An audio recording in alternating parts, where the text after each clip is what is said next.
गुरुर्ब्रह्मा गुरुर्विष्णू गुरुर्देवो महेश्वरा गुरुर्साक्षात् परब्रह्म तस्मै श्री गुरुवे नमः तस्मै श्री गुरुवे नमः तस्मै श्री गुरुवे नमः। सभी साथियों को मेरा प्यार भरा नमस्कार। सभी का स्वागत करता हूं आज की इस क्लास में मेरे साथियों। और आज हम पढ़ने वाले हैं साथियों छायावाद, यानी हिंदी साहित्य के आधुनिक काल का जो अपना तृतीय कालखंड आता है, जिसे हम छायावाद के नाम से जानते हैं साथियों। इस छायावाद को आज हम पढ़ेंगे, अच्छी तरीके से पढ़ेंगे, बेहतरीन रूप से पढ़ेंगे और एग्जाम को दृष्टिपात करते हुए, एग्जाम को मद्देनजर रखते हुए मेरे साथियों इसको इस प्रकार से पढ़ने की कोशिश करते हैं ताकि एग्जाम में अपना कोई भी प्रश्न यदि छायावाद से संबंधित आता है तो वह प्रश्न वही प्रश्न है जो हमने पढ़ रखा है, यानी कि एग्जाम में आने वाला हर प्रश्न हम यहाँ पर कवर करने वाले हैं साथियों। तो एक बार पुनः मैं आप सभी साथियों का तहे दिल से इस क्लास में स्वागत करता हूं। और प्रिय विद्यार्थियों, प्रिय साथियों, मेरे मित्रों, यदि आप क्लास में पहली बार हो तो क्लास को जरूर सब्सक्राइब करिएगा और साथ साथ बेल आइकन को दबाकर ऑल पर प्रेस करें ताकि मेरी हर क्लास आपके पास पहुंच सके और निःशुल्क रूप से और बेहतरीन क्लास, ऐसे नोट्स शायद ही साथियों आपको कहीं मिलेंगे। दुनिया में हर कोई पढ़ाता है साथियों, ऐसा नहीं कि नहीं पढ़ाता है, हर कोई नौकरी लगता है, ऐसा नहीं कि नौकरी लगता है, जो भी मेहनत करता है नौकरी लगता है। लेकिन साथियों हमें अनर्गल नहीं पढ़ना है, एग्जाम में जो आए वही हमको पढ़ना है और वही चीज साथियों मैं आपको पढ़ा रहा हूं। तो शुरू करते हैं साथियों आज क्लास को। और आज क्या पढ़ने वाले हैं? हिंदी साहित्य का आधुनिक या आधुनिक हिंदी साहित्य का आधुनिक काल है। उसमें हम पढ़ते हैं छायावाद और ये डेली क्लास है, निःशुल्क क्लास है, संपूर्ण पूर्ण सफलता, यानी कि आप डेली क्लास मिलेगी, निःशुल्क क्लास मिलेगी और पूर्ण सफलता आपको ये क्लास दिलाएगी साथियों। RPSC first grade, second grade, UGC net, PGT, यानी कि जिसकी भी एमपी वर्ग, एमपी वर्ग तो किसी की भी तैयारी कर रहे हो साथियों, हर क्लास, हर कंपटीशन के लिए एक ही क्लास है साथियों जो आपके लिए रामबाण औषधि साबित होगी। तो हम शुरू करते हैं मेरे साथियों आज क्लास को। और आज क्लास में हम वही पढ़ेंगे, क्या पढ़ेंगे? छायावाद पढ़ेंगे। देखिए आपने और जगह भी पढ़ा होगा और यहाँ पर भी हम देखते हैं छायावाद में उस क्लासों में, इस क्लासों में क्या अंतर है साथियों। हम बिल्कुल साथियों टॉपिक वाइज, यानी कि पॉइंट टू पॉइंट पढ़ेंगे और ऐसा पढ़ेंगे बिल्कुल एग्जाम में प्रश्न आएगा उसी हिसाब से पढ़ेंगे। मैं आपको उलझाने की बिल्कुल भी कोशिश नहीं करूंगा। देखिए साथियों, हाँ, एग्जाम में वही सफलता प्राप्त करता है जो पॉइंट टू पॉइंट पढ़ता है। हमें यहाँ पर पांडित्य प्रदर्शन के लिए नहीं पढ़ाना है, नहीं पढ़ना है साथियों। अभी केवल अपनों को एग्जाम फाइट करना है और उसी हिसाब से पढ़ना है। हमें कोई विद्वान नहीं बनना है, डिग्री प्राप्त नहीं करनी है, कोई किताब नहीं लिखनी है, उस हिसाब से हमको नहीं पढ़ना है। तो हम शुरू करते हैं। देखिएगा छायावाद हिंदी साहित्य के आधुनिक काल के तृतीय कालखंड को, किस कालखंड को साथियों? तृतीय कालखंड की बात करते हैं। जो पहला कालखंड आता है वो आता है भारतेंदु युग। कौन सा आता है? भारतेंदु युग आता है। द्वितीय पहला आता है और दूसरा जो कालखंड आता है वो क्या आता है? द्विवेदी युग आता है, जिसे महावीर प्रसाद द्विवेदी युग के नाम से जानते हैं साथियों। ये जो पाठ पढ़ते हैं ये 1868 से लेकर 1900 तक का काल है। ये 1900 से लेकर 1918 तक का काल है साथियों, द्विवेदी युग। अब आगे हम बात करते हैं तो आगे अपना आता है छायावाद, जिसे ये हिंदी साहित्य क्या है? ये अपना तृतीय कालखंड है।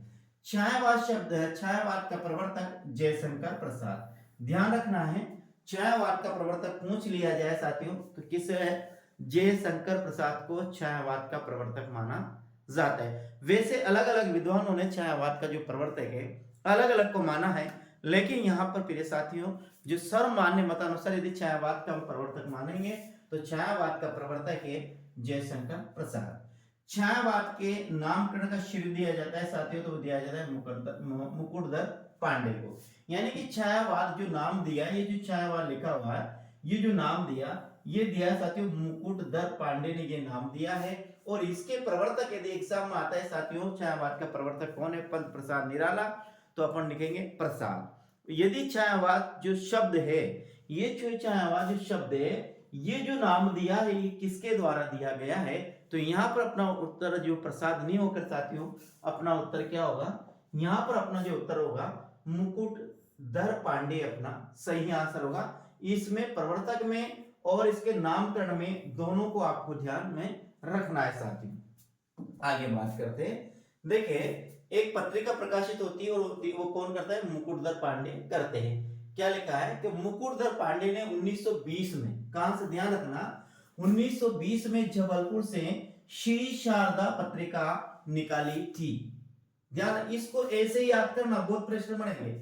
मुकुटधर पांडे ने 1920 में जबलपुर से श्री शारदा पत्रिका निकाली थी, जिसमें हिंदी में छायावाद नाम से 4 लेखकों की एक लेखमाला प्रकाशित हुई थी।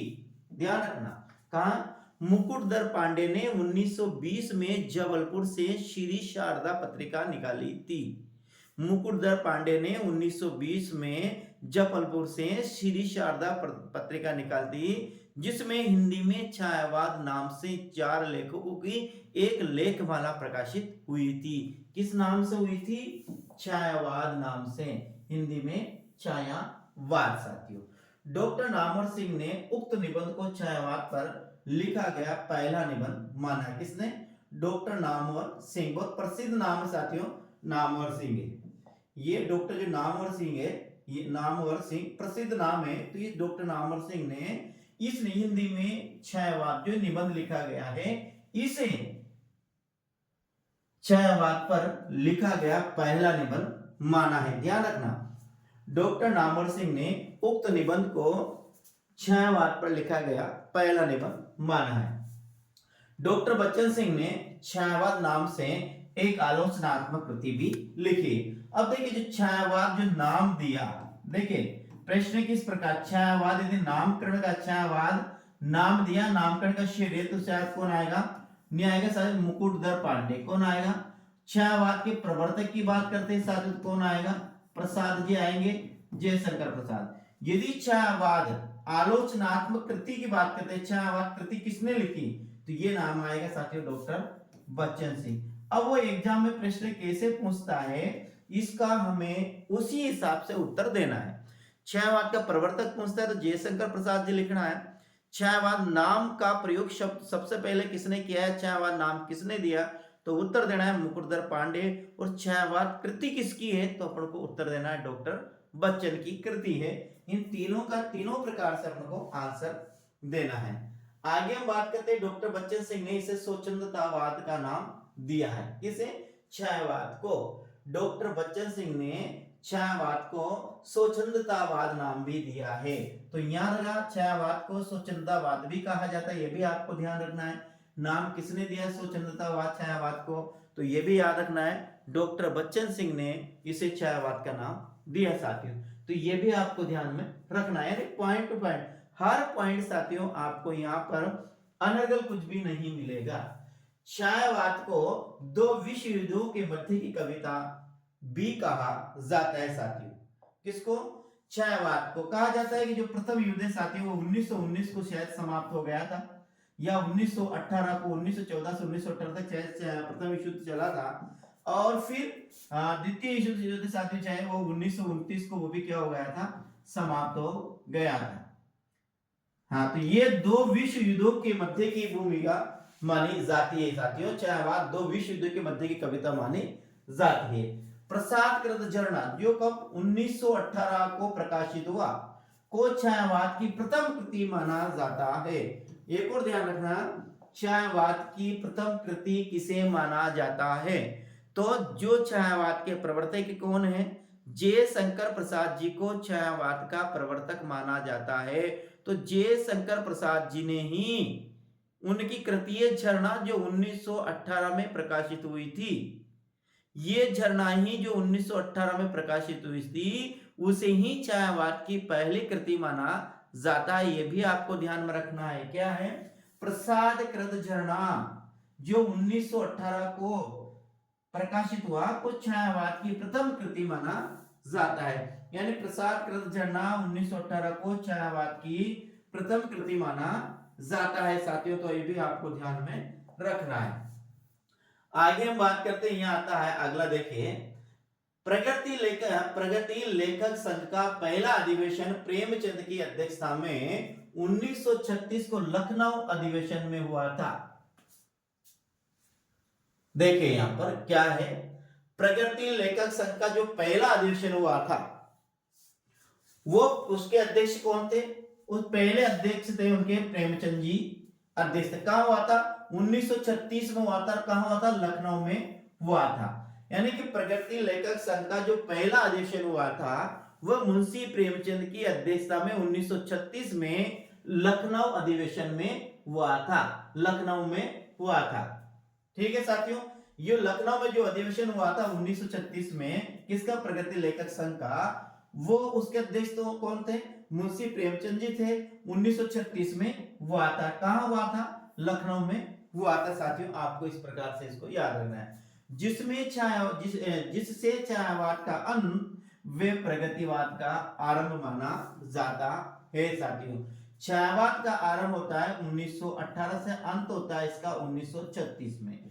1918 में जयशंकर प्रसाद एक कृति है झरना जो प्रकाशित होती है। इस झरना को ही छायावाद की पहली कृति माना जाता है। क्या है? छायावाद की से पहली कृति माना जाता है। किसको? झरना को साथियों। और 1936 में किसका? प्रगति लेखक संघ का अधिवेशन हुआ। कब हुआ ये हुआ 1936 में। कहां पर हुआ? लखनऊ में हुआ। जिसके अध्यक्ष कौन से? मुंशी प्रेमचंद जी जिसके अध्यक्ष थे।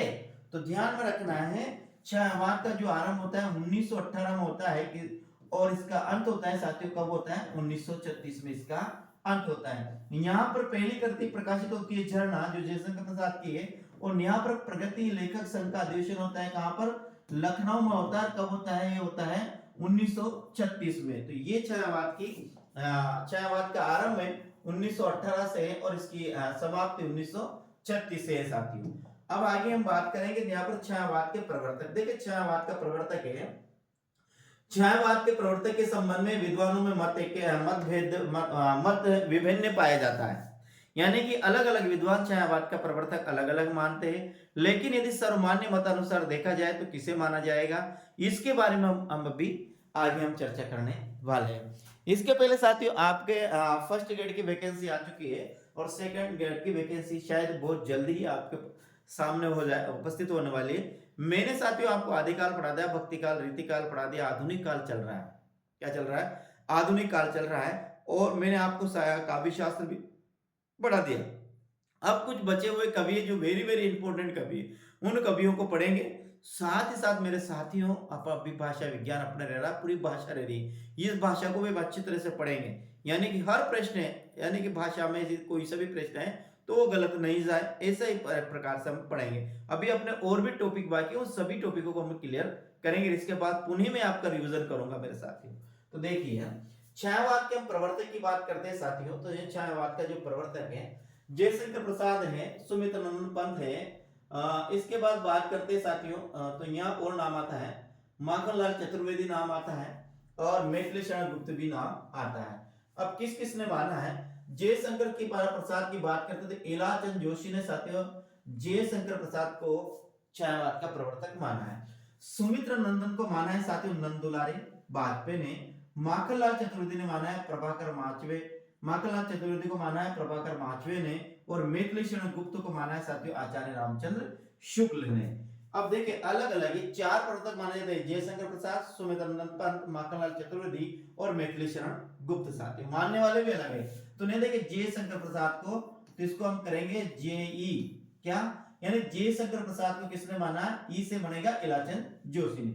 सुमित्रानंदन पंत को किसने माना है साथियों? तो आपने सु और ने लिखना है ने। सु से बनेगा सुमित्रानंदन पंत और ने से बनेगा नंदुलारे वाजपेयी। माखनलाल चतुर्वेदी की मांगे साथियों, तो यहाँ लिखेंगे माखन प्रभाकर। क्या लिखेंगे?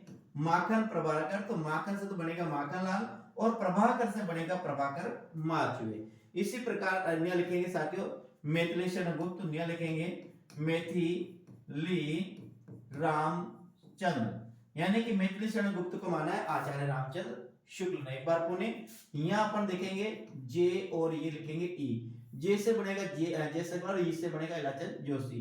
यहाँ लिखेंगे साथियों वो सु और ने, सु से बनेगा सुमित्रा नंदन पंत और ने से बनेगा नंद दुलारे वाजपेयी। माखनलाल चतुर्वेदी में आप लिखेंगे माखन, क्या लिखेंगे माखन प्रभाकर, माखन प्रभाकर, माखन से लिखेंगे माखनलाल चतुर्वेदी और प्रभाकर से लिखेंगे साथियों प्रभाकर। यहाँ मैथिली राम, मैथिली शरण गुप्त में या मैथिली शुक्ल में शु, या आपको इसे याद रखना मैथिली शरण गुप्त ने माना है रामचंद्र शुक्ल ने, ऐसे इनको आपको याद करना है साथियों। आगे हम बात करते हैं। आचार्य शुक्ल ने मैथिली शरण गुप्त की नक्षत्र निपात को छायावाद की पहली कृति माना है। ये भी आपको ध्यान रखना है, प्रश्न पूछ सकता है। देखिए छायावाद की जो पहली कृति माना जाता है साथियों वो किसे माना जाता है? झरना को छायावाद की पहली कृति माना जाता है। और झरना प्रकाशित होता है 1918 में, और ये किसकी रचना है? ये जयशंकर प्रसाद जी की ही रचना है साथियों, यानी जयशंकर प्रसाद जी की रचना है। कौन? झरना। लेकिन आचार्य रामचंद्र शुक्ल के बारे में पूछ लिया जाए एग्जाम में कि आचार्य रामचंद्र शुक्ल ने छायावाद की पहली कृति किसे माना है, तो मैथिली शरण गुप्त द्वारा रचित नक्षत्र निपात को छायावाद की पहली कृति माना जाता है। ये अपन को ध्यान में रखना है, ठीक है। आचार्य रामचंद्र शुक्ल ने छायावाद की पहली कृति मैथिली शरण गुप्त द्वारा रचित नक्षत्र निपात को माना है साथियों, ये हमें ध्यान में रखना है। अब आगे बात करते हैं साथियों, तो अपना बात आती है छायावाद की प्रमुख परिभाषा साथियों।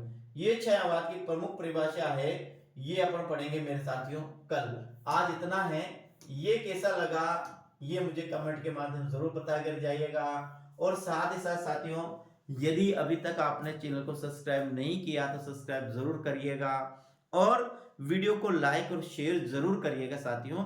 इतना तो आप कर सकते हैं कि वीडियो को जितना हो सके साथियों उतना आप शेयर करिएगा और कमेंट के माध्यम से मुझे जरूर बताकर जाएगा कि आपको ये क्लास कैसी लगी मेरे साथियों। तो जय हिंद, कल फिर मिलते हैं अगली क्लास में। अगली क्लास में देखेंगे हम छायावाद की प्रमुख परिभाषा जो एग्जाम में आने लायक है और कौन कौन सी परिभाषाएं साथियों जो एग्जाम में आ सकती है उसके बारे में हम चर्चा करेंगे साथियों। तो नमस्कार, राम राम, कल फिर मिलते हैं साथियों। जय हिंद, वंदे मातरम।